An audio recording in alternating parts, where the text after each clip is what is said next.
Ada manusia yang lahir bukan untuk hidup, tetapi untuk menguji batas jiwa manusia lain.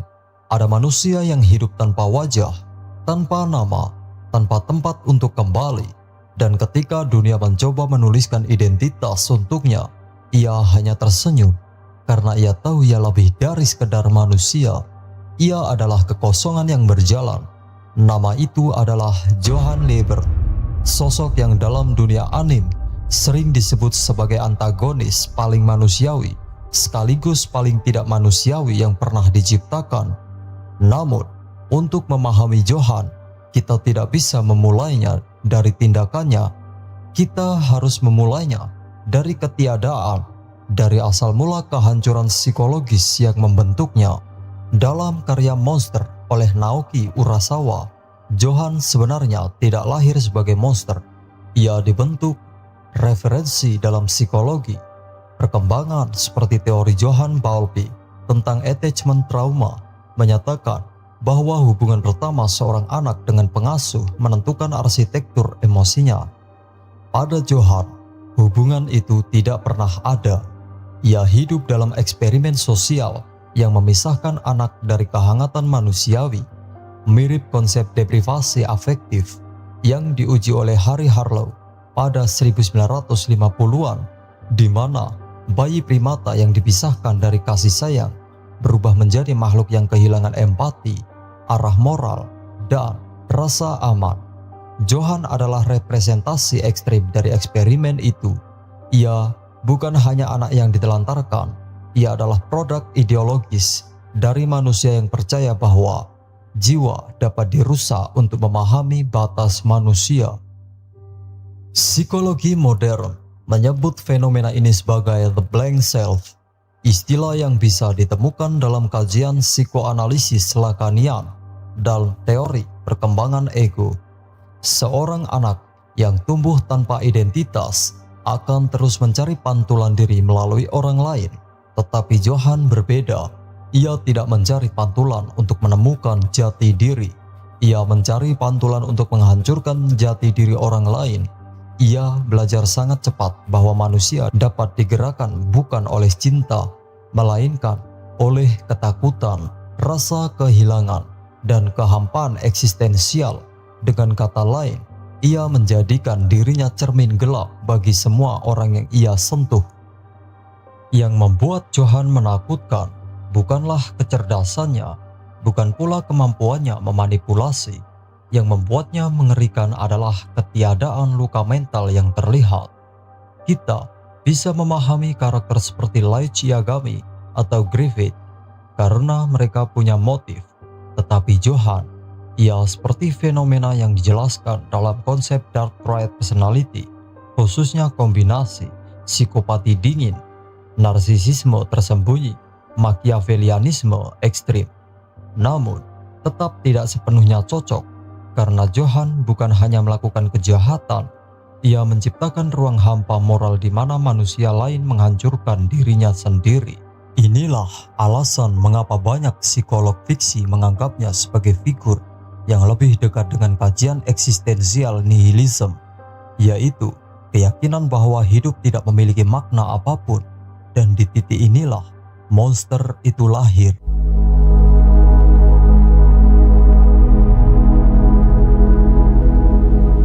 Ada dua jenis monster di dunia yang menunjukkan taringnya, yang membuatmu percaya bahwa taring itu tidak pernah ada. Johann adalah yang kedua. Untuk memahami bagaimana Johann mematahkan manusia tanpa menyentuh mereka, kita perlu melihat arsitektur manipulasi yang dibangunnya, perlahan, senyap, dan tepat. 1. Empati palsu. Psikologi modern menyebutnya ini sebagai kognitif empati, kemampuan memahami emosi orang lain tanpa merasakan emosi itu sendiri. Penelitian oleh Paul Bloom dan Daniel Goleman menyebutnya sebagai senjata bagi manipulator kelas atas. Johann menggunakannya seperti pisau bedah. Ia membaca kedalaman trauma seseorang, lalu menawarkan 4 hal mematikan: kenyamanan, pemahaman, penerimaan, dan janji kebebasan. Tetapi semua itu hanya untuk menarik korban masuk ke ruang psikis yang ia kendalikan. 2. Membunuh tanpa menyentuh. Gaslighting eksistensial. Gaslighting biasanya membuat seseorang mempertanyakan persepsi mereka. Johan melangkah lebih jauh. Ia membuat seseorang mempertanyakan keberadaannya sendiri. Ini disebut oleh beberapa psikolog sebagai existential gaslighting. Membuat seseorang merasa bahwa dirinya tidak berarti, tidak memiliki tempat di dunia, bahkan tidak layak hidup. Lihat bagaimana ia membuat orang yang stabil berubah menjadi pembunuh, korban bunuh diri, atau boneka tanpa kemauan. Ia tidak memaksa mereka, ia hanya menunjukkan bahwa kehancuran selalu ada dalam diri mereka. Ia hanya membuka pintunya. Ketiga, rekayasa trauma.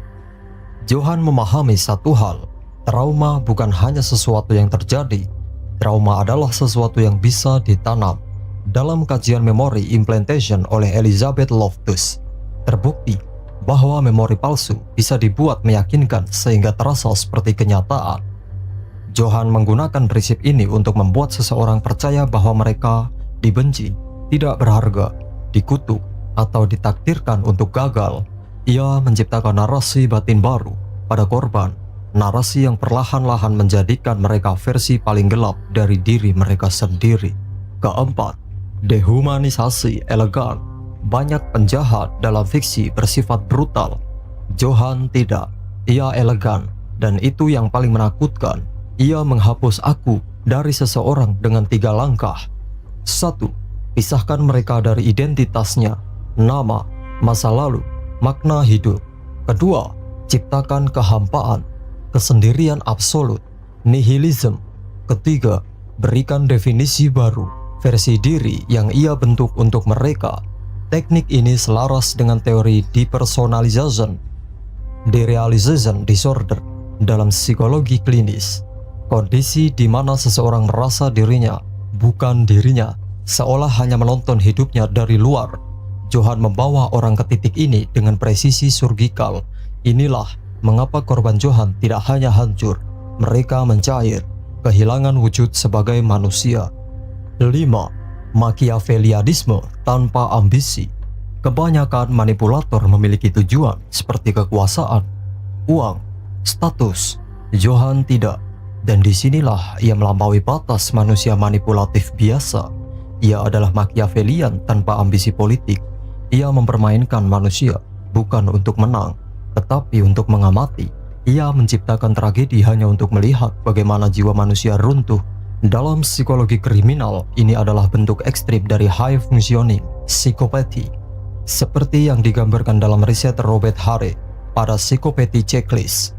Tetapi bahkan itu tidak cukup karena Johan bukan hanya predator, ia adalah arsitek kehancuran batin manusia. Ketika seseorang mempengaruhi satu manusia, itu disebut manipulasi. Ketika seseorang mempengaruhi satu kota, itu adalah ideologi.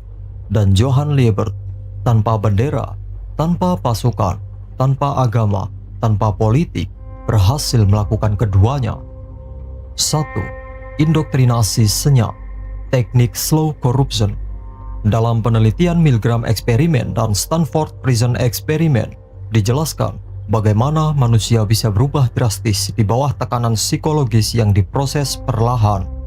Johan mempraktikkan prinsip yang sama, tetapi lebih halus. Ia merusak manusia bukan dengan paksaan, tetapi dengan pilihan. Ia menyisipkan sedikit keraguan, sedikit ketakutan, sedikit rasa tidak aman, sedikit kesepian, dan manusia akan menyelesaikan sisanya sendiri. Ini selaras dengan konsep cognitive dissonance teori Leon Festinger, di mana manusia akan mengubah keyakinannya untuk menyesuaikan dengan ketidaknyamanan batin. Johan hanya menyediakan percikan kecil, korbanlah yang membakar dirinya sendiri. Kedua, anak-anak adalah kertas kosong dan tinta gelap mengotori lebih cepat. Salah satu keahlian paling mengerikan dari Johan adalah indoktrinasi pada anak-anak.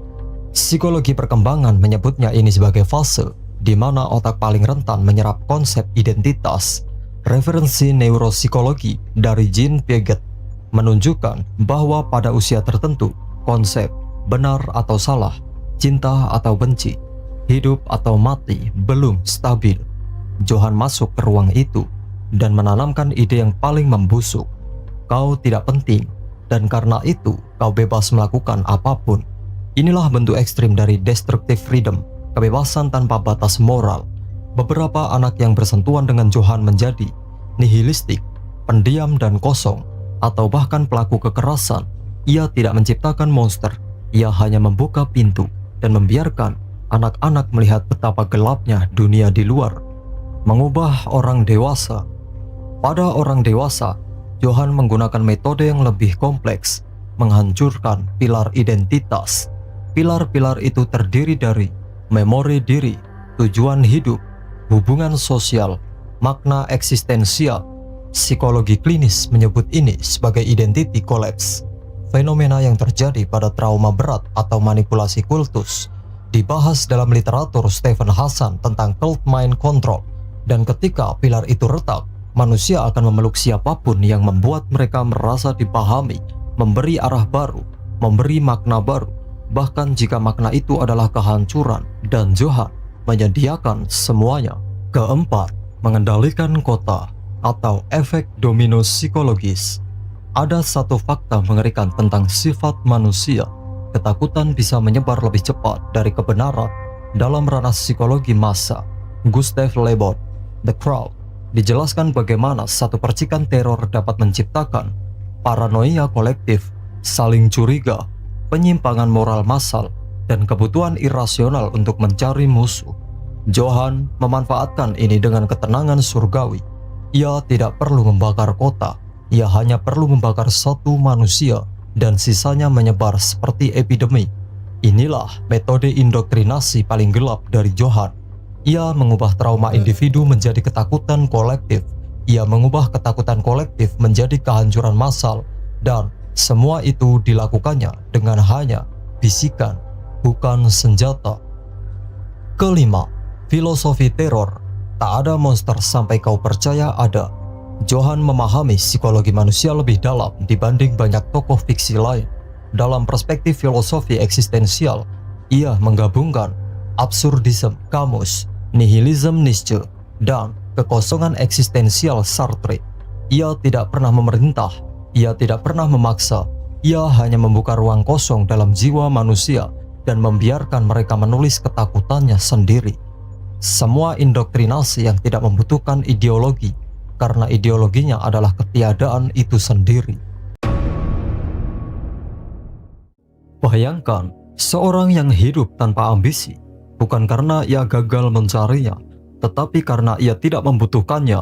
Seorang yang tak memiliki mimpi, tidak memiliki keinginan, tidak menginginkan kekuasaan, cinta, atau dunia.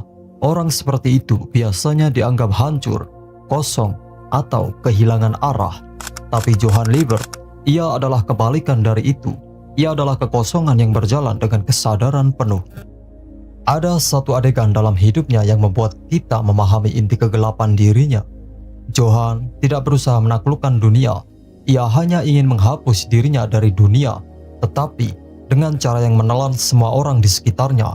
Dalam psikologi eksistensial, ini disebut void identity. Kondisi di mana seseorang melihat keberadaannya sebagai ilusi, sesuatu yang tak perlu dipertahankan.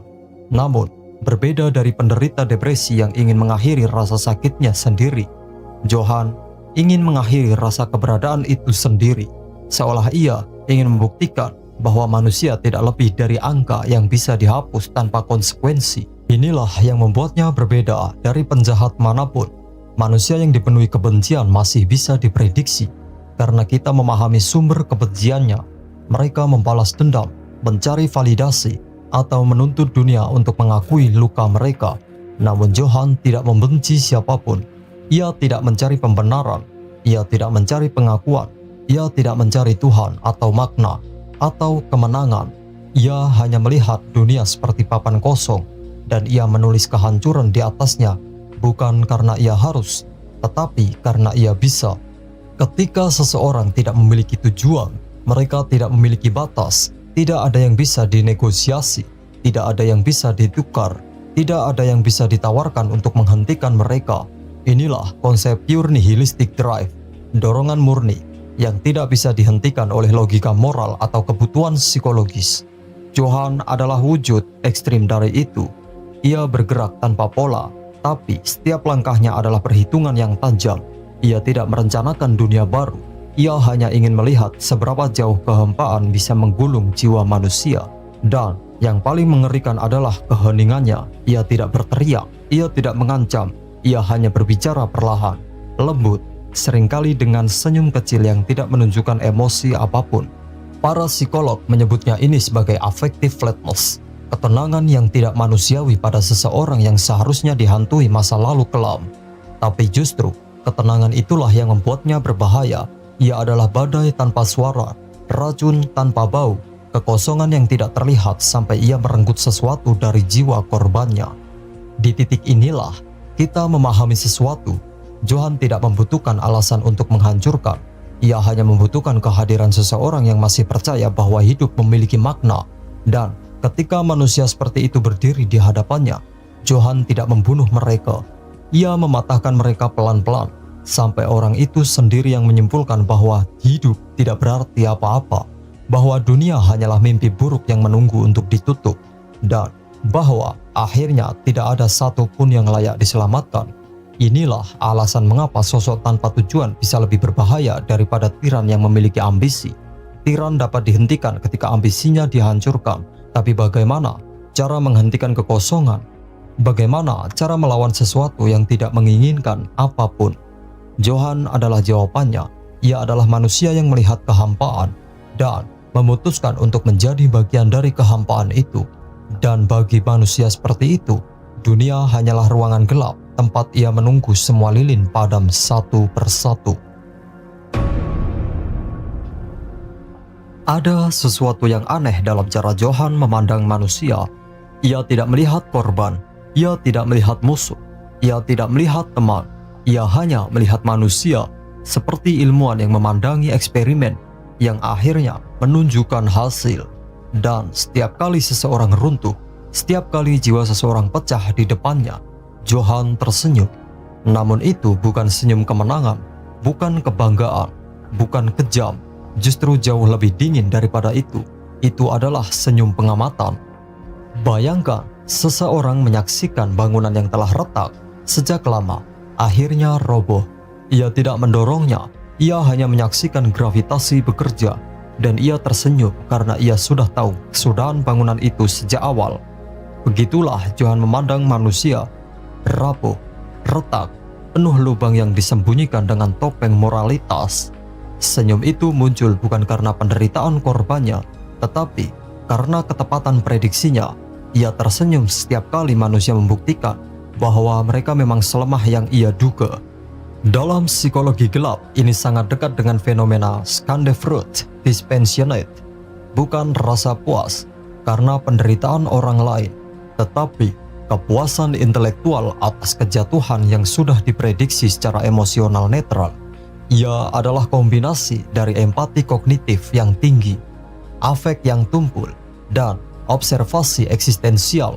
Johann tidak menikmati rasa sakit orang lain. Ia menikmati kebenaran yang muncul dari rasa sakit itu, dan kebenaran itu sederhana. Dalam setiap manusia, ada kehancuran yang hanya menunggu untuk disentuh.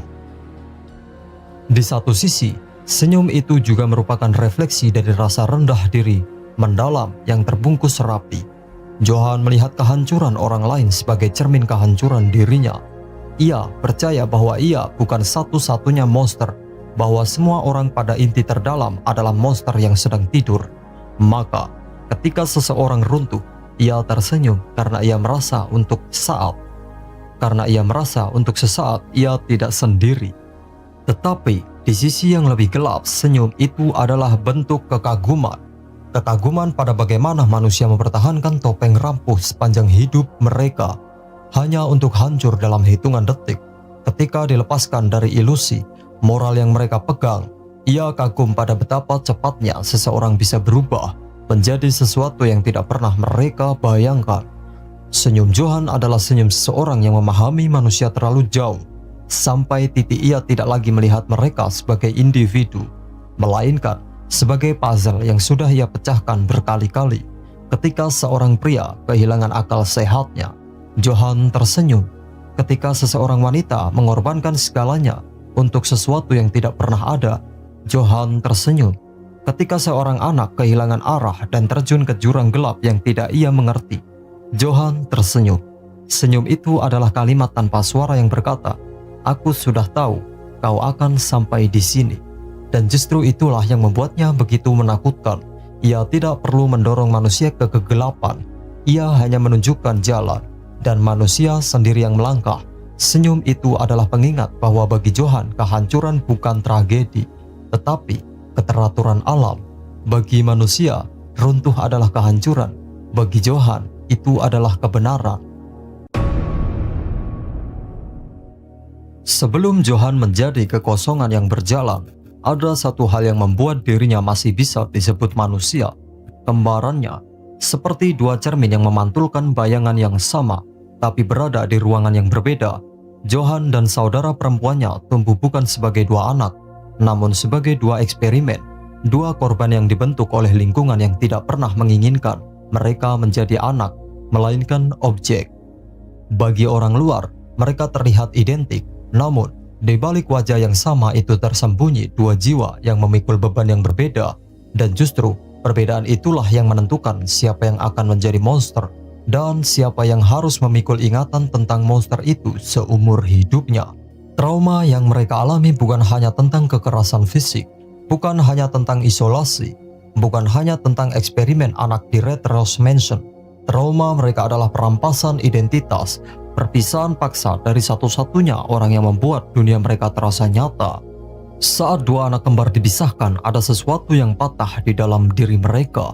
Dalam psikologi perkembangan, hubungan antara kembar sering disebut sebagai shared self, sebuah identitas yang terbentuk dari dua tubuh namun satu ruang psikis. Ketika satu diambil, yang lain kehilangan bukan hanya saudara, tetapi setengah dari eksistensinya sendiri. Dan Johan kehilangan itu lebih dulu. Yang seorang tidak sadari adalah Johan tidak lahir sebagai pusat kegelapan. Ia dibentuk oleh satu momen yang membunuh batas antara aku dan dia. Ketika eksperimen-eksperimen itu berlangsung, ia menyaksikan ketakutan yang seharusnya ditanggung dua jiwa, tetapi ia memikulnya sendirian. Ia mengambil semua rasa sakit, semua ketakutan, semua ketidakpastian, dan ia menjadikannya miliknya. Namun yang paling menghancurkan adalah kenyataan bahwa ia melakukan itu bukan untuk bertahan. Ia melakukannya untuk melindungi kembarannya. Itu adalah tindakan manusia paling tulus yang pernah ia lakukan. Dan ironisnya, itulah tindakan yang menghilangkan kemanusiaannya. Perlahan, batas antara dirinya dan saudara kembarnya mulai kabur. Ia tidak lagi melihat dirinya sebagai individu. Ia melihat dirinya sebagai bayangan. Bayangan yang menanggung beban agar cahaya tetap jatuh pada satu-satunya manusia yang ia anggap layak hidup. Ketika seseorang mengambil alih semua penderitaan demi orang lain, ia tidak hanya terluka, ia mulai percaya bahwa hidupnya tidak memiliki nilai. Dan ketika seseorang percaya bahwa ia tidak berharga, ia menjadi makhluk tanpa rasa takut, tanpa batas, tanpa tujuan, hanya kehampaan yang dapat dipahat dari niat baik paling tragis. Inilah ironi paling kelam dari Johan Liebert. Monster terbesar dalam cerita ini lahir dari keinginan untuk melindungi. Kembarannya adalah bukti bahwa Johan pernah punya sisi manusia. Namun dunia merenggut kesempatan itu. Dunia memisahkan mereka, memecahkan diri mereka, dan memaksa Johan menjadi tempat penampungan semua trauma yang tidak sanggup ditanggung dua orang sekaligus. Itu sebabnya setiap kali ia menatap kembarannya, senyumnya berubah. Bukan senyum penghancur, bukan senyum manipulatif, melainkan senyum seorang yang melihat satu-satunya bagian dirinya yang benar-benar masih hidup. Bagian yang ia korbankan, bagian yang ia lindungi, bagian yang ia lepaskan agar ia sendiri bisa menjadi gelap. Di hadapan dunia, Johan adalah monster, tapi di hadapan kembarannya, ia adalah sosok yang runtuh, sosok yang pernah mencoba menjadi kakak, sebelum ia akhirnya menjadi kehampaan. The flames quickly consuming everything they touch. You describe all of this with such damn calmness. Ada satu paradoks terakhir dalam diri Johann Liebert. Ia tidak percaya pada takdir, namun ia selalu tampak mengendalikan akhir cerita. Ia tidak percaya pada makna, namun setiap langkahnya terlihat seperti bagian dari desain besar yang tak bisa dipahami manusia normal. Seolah-olah ia bukan sedang berjalan di dunia, tetapi sedang mengungkap struktur tersembunyi dari dalam manusia itu sendiri. Salah satu adegan yang paling membekas adalah ketika Johann berbicara tentang garis tipis antara hidup dan mati, antara realitas dan absurditas. Ia tidak pernah mengatakan bahwa ia memilih jalan gelap. Ia hanya mengatakan bahwa jalan itu selalu ada, hanya saja tidak ada yang cukup berani untuk menapakinya. Inilah inti dari ilusi kendali Johann. Ia tidak menciptakan kekacauan, ia hanya mempercepatnya. Ia tidak memaksa seseorang melakukan kejahatan, ia hanya membuka jendela dan menunjukkan betapa mudahnya manusia melompat. Ia tidak menulis akhir cerita seseorang, ia hanya menyingkap bahwa akhir itu sudah lama ditulis dalam jiwa mereka. Dan ketika kita memahami ini, kita mulai melihat bahwa Johann bukanlah sosok yang membangun dunia gelap. Ia adalah cermin yang memantulkan kegelapan itu. Ia tidak mengendalikan takdir. Takdir manusialah yang mengikuti arahnya tanpa mereka sadari. Akhir dari kisah Johann bukanlah kematian, bukan pula kemenangan, tapi kehampaan yang kembali menelan dirinya. Ketika ia ditembak, ketika tubuhnya terjatuh, ketika darahnya mengalir, dunia mengira semuanya selesai. Dunia berpikir monster itu telah mati. Namun apa yang tidak mereka pahami adalah Johann tidak membutuhkan tubuh untuk tetap hidup. Ia hidup dalam trauma yang ia tanam. Ia hidup dalam orang-orang yang ia pecahkan. Ia hidup dalam ketakutan yang mengalir dari satu generasi ke generasi berikutnya. Ia adalah konsep. Ia adalah ide. Ia adalah kemungkinan gelap yang selalu ada dalam diri manusia. Dan yang paling mengerikan di akhir cerita, ketika ia kembali menghilang dari ranjang rumah sakit, adegan itu bukan tentang Johann yang kabur. Itu adalah dunia yang kembali lupa bahwa monster tidak hidup di luar sana, melainkan di dalam diri setiap manusia. Kita bisa memenjarakan tubuh, kita bisa menghentikan tindakan, tapi tidak bisa menghentikan kegelapan batin yang diwakili Johann. Pada akhirnya, inti karakter Johann Liebert bukanlah kejahatannya, melainkan pesan filosofis paling kelam yang ia tinggalkan. Manusia bukan takut pada monster. Manusia takut ketika menyadari bahwa monster itu adalah dirinya sendiri. Dan itu sebabnya Johann tersenyum, karena ia tahu bahwa ketakutan terbesar kita bukanlah dia, melainkan apa yang ia pantulkan. Itulah ironi tragis monster. Johann tidak mati, ia tidak pergi, ia tidak kalah. Ia hanya kembali ke tempat asalnya, keheningan, kehampaan, dan ruang gelap dalam jiwa manusia yang tidak pernah benar-benar ingin kita lihat.